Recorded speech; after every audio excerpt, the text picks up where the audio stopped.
Assalamualaikum warahmatullahi wabarakatuh.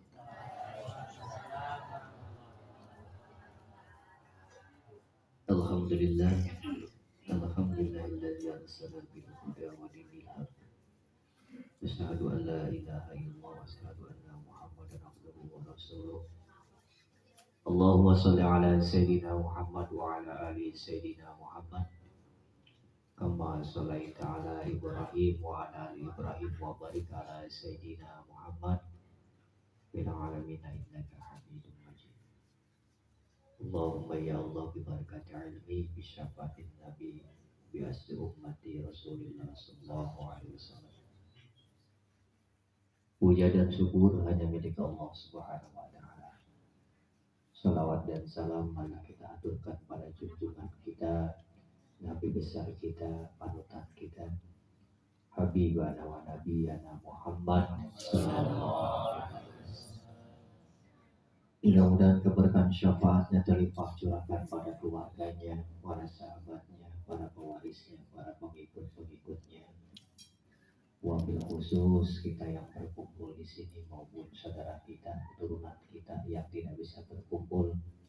Mudah-mudahan di aku umatnya Rasulullah Sallallahu Alaihi Wasallam, santrinya Syaikhul Qadir Al-Jailani. Amin ya Allah ya Rabbal. Alhamdulillah wa syukurillah. Seperti biasa kita berkumpul setiap malam Rabu, tiada lain dan tiada bukan menyambungkan silaturahmi bertaqarruban ila Allah. Yang pertama yang saya hormati dan saya banggakan Bapak Abdul Khalik sekeluarga, yang mudah-mudahan senantiasa Allah berikan perlindungan dunia dan akhirat. Yang saya hormati dan saya muliakan para jamaah, bapak-bapak, ibu-ibu, para pemuda-pemudi, para ustadz-ustadzah, para kiai, para sepuh dan bini sepuh, yang mudah-mudahan juga dalam lindungan Allah Subhanahu wa taala. Pertama dan yang paling utama, selalu kita berserah diri kepada Allah Subhanahu wa taala. Alhamdulillah istiqomah terus kita berkumpul dalam suatu majelis ilmu, majelis zikir. Yang pertama intinya menyambungkan silaturahmi. Yang kedua menyambungkan ruhani. Yang ketiga belajar selalu bertaqarruban ila Allah. Para hadirin, para jamaah rahimahumullah, sebelum kita mulai bertawasul, ada sedikit nasihat yang mudah-mudahan bisa bermanfaat, khususnya buat saya pribadi, umumnya buat kita semua. Yang pertama, saya minta dibukakan pintu maaf yang sebesar-besarnya. Bukan niat saya menggurui, tapi hanya berbagi nasihat. Yang pertama, pentingnya keyakinan kepada Allah. Sebagaimana kemarin sudah saya bahas tentang ilmu yakin.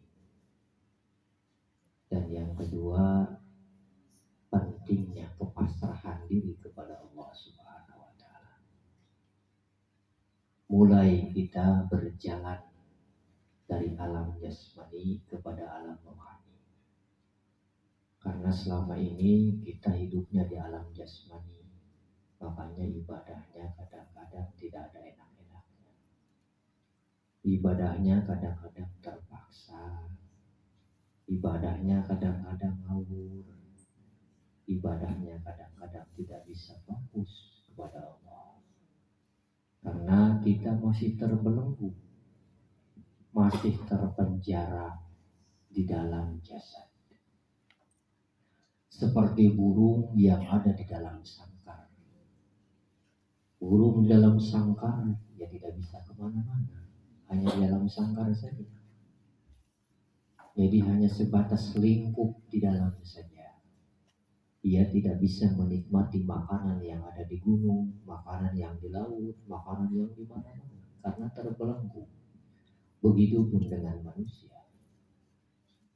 Ketika manusia terbelenggu dengan beban, terbelenggu dengan perkara yang ada dalam dirinya, maka dia tidak akan bisa bertemu dengan yang namanya nikmat ibadah. Makanya di sini saya akan membuka bagaimana caranya untuk menempuh ibadah yang sesungguhnya kepada Allah. Yang pertama, bertobatlah sesungguhnya kepada Allah. Bertobat dengan sesungguh-sungguhnya, tobat bukan tobat-tobatan. Kadang-kadang tobat-tobat sampai. Sekarang tobat, besok mulai. Sedetik tobat, sedetik lagi ganti. Tobat ya sesungguhnya. Awal orang ingin usul kepada Allah, yang pertama tobat di segala apa yang ada pada diri kita. Artinya ketika mati, nanti kita akan ditalkin oleh orang yang masih hidup. Makanya badan kita semasa hidup ditalkin supaya apa? Supaya selamat dunia dan akhirat. Apa maksud talkin? Talkin itu dibersihkan. Yang pertama, taubat di mata kita, yang setiap detik bikin dosa kepada Allah. Dosa mata sudah cukup buat ngegebrus ke neraka, apalagi yang lihat. Mata saja sudah cukup untuk masuk neraka. Makanya sekali-kali belajar setiap malam. Belajar setiap malam, setiap waktu kita bermohon taubat yang sesungguhnya. Artinya apa? Kita sering membaca istighfar. Habis sholat baca istighfar, astagfirullahaladzim, astagfirullahaladzim. Untuk apa? Untuk pengampunan dosa. Kalau Allah tanya dosa yang mana? Bingung kita jawab. Dosa saya. Ya dosanya dosa yang mana? Dosa itu banyak. Dosa kamu banyak, tapi itu. Nah, makanya awal orang ingin usul kepada Allah, mendapatkan kekhusyuan nikmatnya ibadah. Yang pertama, tobat dulu jasmani ruhani kita. Makanya sebelum sholat itu diajarkan ilmu syariat suruh wudhu. Artinya supaya toharoh bersuci.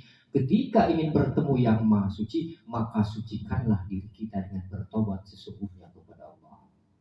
Yang pertama, istighfarin mata. Banyak baca istighfar, dikhususkan ya Allah ampuni dosa kedua mata saya yang mungkin selama ini saya berbuat maksiat. Minta bersihkan mata kita. Yang kedua, istighfarin telinga kita. Ya mungkin selama ini telinga kita buat maksiat tidak terasa. Mungkin mendengar orang begini, mendengar musik dangdut, mungkin mendengar yang ghibah, mungkin mendengar yang begini begitu. Minta ditobati kepada Allah. Terus naik, minta ditobatkan kaki dan kedua tangan kita. Mungkin tangan kita pernah memukul orang, mungkin pernah menuding orang, mungkin pernah mencuri, kita tidak terasa. Maka bersihkan tangan kita ya Allah, tobati tangan dan kaki saya. Mungkin kaki saya sudah dibawa jalan kemana-mana yang tidak Engkau ridhoi. Dari mata ke telinga, ke tangan, ke kaki, langsung turun kemana? Ke kemaluan barang masing-masing. Karena apa? Takut mungkin kencing kita nggak ada, mungkin pernah dulu berbuat maksiat, kan tidak tahu. Maka tobatin kemaluan kita, istighfarin. Begitupun naik lagi kemana? Ke perut kita ya Allah, tobatin perut saya, astagfirullahaladzim, ampuni dosa perut saya ya Allah. Ya mungkin perut saya ini menampung makanan-makanan yang haram yang tidak terasa saya makan ya Allah. Oh, kita mau boro-boro belum sampai ke situ kan? Belum, makanya saya jelasin. Tobatin dosa perut kita. Lalu naik lagi ke atas dosa, tobatin qalbi kita, hati kita. Yang kadang-kadang hati ini berbuat maksiat setiap detik kepada Allah. Mungkin ada rasa dendam, syirik, bidik, jahil, berprasangka buruk kepada Allah. Ya Allah, sucikan hati saya, ampuni dosa-dosa hati saya ya Allah. Oh, naik lagi. Ya Allah, ampuni dosa otak dan pikiran saya. Mungkin setiap detik otak dan pikiran saya ngutrak-ngutrak sing ora jelas bae Gusti. Oh. Selesai semua kita istighfarin, naik lagi. Ya Allah, saya mentaubati ruhani dan jasmani saya dari segala dosa-dosa. Selesai semua, baru minta lagi, istighfar lagi. Ya Allah, saya bertobat membaca istighfar ya Allah. Ampuni dosa-dosa saya kepada kedua orang tua saya. Mungkin saya berdosa kepada orang tua saya tidak terasa ya Allah. Naik lagi, ampuni dosa saya ya Allah kepada anak istri saya. Mungkin saya pernah dolim ke anak istri saya ya Allah. Terus naik lagi, ya Allah, ampuni dosa saya kepada keluarga dan saudara-saudara saya ya Allah. Naik lagi, ya Allah, ampuni dosa-dosa saya kepada seluruh makhlukmu yang ada di dunia ini ya Allah. Ketika orang sudah bertalkin di dunia setiap harinya, insya Allah bukan insya Allah, pasti itu dalam keadaan toharoh, bersuci kepada Allah. Jadi nanti ketika mati ditalkin kiai itu tenang baik. Sebab apa? Orang mati ditalkin nggak bisa jawab. Karena misalkan syariatnya di atas ditalkin, nanti orang pada pulang bakal ditanya sama malaikat, man buka jawab ya, mal bisa. Kalau mau jawab kiainya kayak lari, takut. Karena apa? Nanti pertanyaan itu sudah terjawab ketika kita masih hidup. Ketika orang sering bertobat kepada Allah, seluruh anggota tubuhnya sampai rohani jasmaninya, orang tuanya, keluarganya, anak istrinya, sampai seluruh makhluk di dunia ini bertobat kepada Allah, maka orang tersebut sudah menuju toharoh, bersuci. Ketika sampai makom itu, maka sampailah kepada lazat, itu nikmatnya ibadah. Ketika takbir Allahu Akbar, pada matanya nikmat salatnya. Dodok tas salat dikir entek 10.000 gak kayak orang 5 menit baik, karena saking nikmatnya. Iki makan berbeda sekarang kita. Itu takbir Allahu Akbar, tang, pasarau, tang, ontang, tang. Ya, itu karena apa? Tadi itu masih terbelenggu kita. Karena apa? Belum makom dalam makom kesucian. Makanya untuk mensucikan supaya mendapatkan nikmatnya ibadah, belajar setiap malam atau setiap waktu di mana waktu senggang. Misalkan habis sholat isya, saya bertobat kepada Allah. Istighfar, baca istighfar 3 kali atau 6 kali. Kita khususkan astagfirullahaladzim, astagfirullahaladzim, astagfirullahaladzim, baca 3 kali atau 6 kali. Kita khususkan, ya Allah ampuni dosa mata saya ya Allah. Jadi setiap hari kita bertobat itu dalam makom tobatan nasuha, tobatan yang sesungguhnya kepada Allah. Nanti setelah itu orang itu akan dibimbing oleh Allah, diberikan cahaya nur ilahiyah. Nur ilahiyah itu dorongan untuk selalu rindu kepada Allah. Ketika manusia sudah rindu, maka akan timbul rasa patuh. Orang yang butuh sama patuh beda. Kalau orang yang patuh sebelum Allah memanggil, dia sudah duduk merindukan panggilan Allah. Itu orang yang patuh. Nanti akan Allah berikan ihdina siratal mustaqim, jalan yang lurus. Tapi hati-hati juga. Ketika orang sudah mencapai makom level itu, nanti belajar orang itu sholat malam, tafakur. Sholat malam, tahajud, beres, dikir.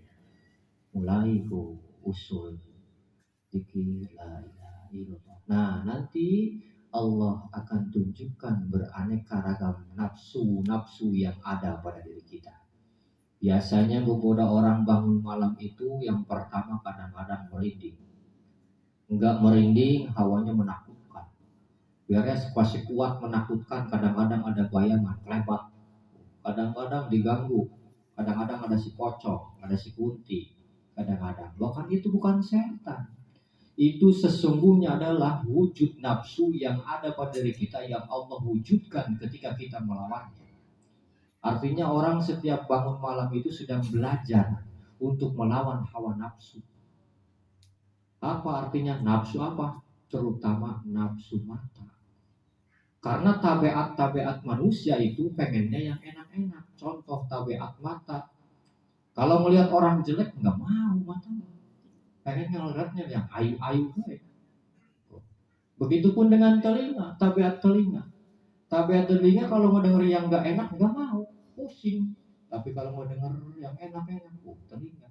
itulah yang ada pada diri kita, yang harus kita tobatin setiap detik, setiap hari kepada Allah Subhanahu wa Ta'ala. Timbulkan rasa bagaimana caranya kita menuju kepada Allah, mumpung masih ada jalan, umur kita masih panjang. Karena wallahi demi Allah, ketika nanti sudah mati, nanti akan mengalami apa yang saya ceritakan.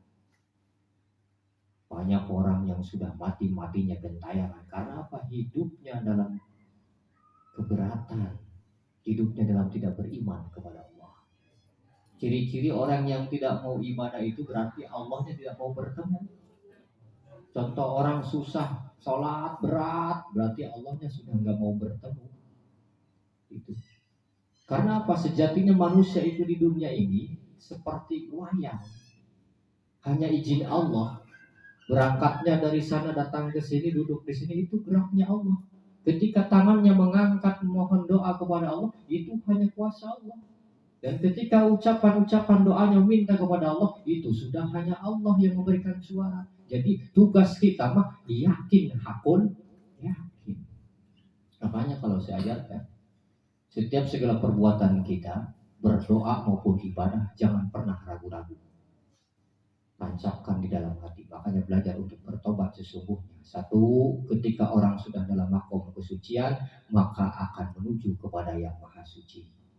Karena apa? Kita sering berzikir subhanallah, subhanallah, maha suci Allah, maha suci Allah. Sudah jelas Allah maha suci. Nah, sekarang kita mau menuju kepada yang suci, kitanya masih kotor, gak bakal bisa. Makanya sucikan diri kita dengan bertobat sesungguhnya kepada Allah. Karena apa? Setiap detik anggota tubuh kita berbuat dosa kepada Allah. Makanya saya ngajarkan untuk selalu beristighfar, membaca syahadat. Karena apa? Setiap detik kita keluar dari agama Islam tanpa tidak terasa. Berjalan, melihat, mata melihat tempel gede, timbul pikiran buruk, ayo teman buat dia kayak itu, maksiat itu. Tidak terasa. Kadang-kadang bertemu dengan teman, ngobrol-ngobrol, tentunya gibah ngomongin orang lain. Itu dosa lagi. Makanya saya wajibkan untuk selalu bertobat setiap malam itu seperti itu. Jadi kalau kita tobatnya istighfar doang, dosa yang mana? Dosanya banyak kita mah. Makanya untuk menuju kehusuan nikmatnya ibadah, jalan satu-satunya yaitu dengan mempertobati semua anggota tubuh kita.